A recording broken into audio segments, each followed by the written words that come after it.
In today's video, I'm going to teach you how to create Google Forms in just 5 minutes. This simple tool can be incredibly powerful for conducting surveys, collecting data, or even creating quizzes for your audience. Let's dive right into the steps. First, you'll want to head over to Google Drive. If you're already signed into your Google account, simply open your web browser and navigate to drive.google.com.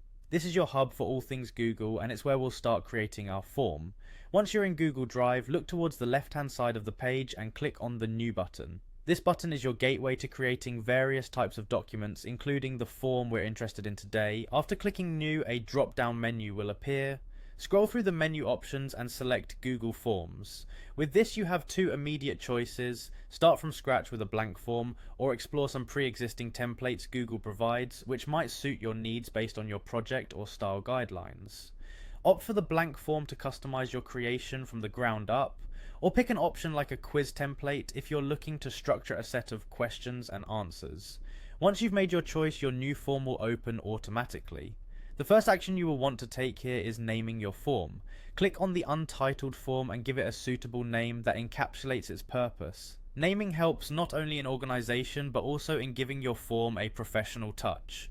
Now let's add some content to your form. You can add questions by clicking the plus button. As you add questions, you can choose from different types of responses, like short answers, multiple choice, and more, by clicking the drop-down menu next to each question box.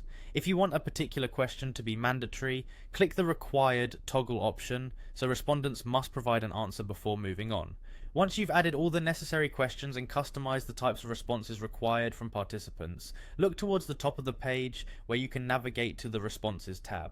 This section will help you track all responses submitted through the form. To give your form a unique look and feel, head over to the Settings section and click on Customize Theme. Here you can change themes, add an image for a header, or adjust colors and fonts to better match the tone and branding of your project. Finally, when you're satisfied with how your form looks and functions, click Publish. Your form is now live and ready to be shared with participants. Remember, Google Forms is a versatile platform. You can use it for a variety of tasks, whether it's to gather feedback, conduct quizzes, or collect data for research purposes. And there you have it, you've created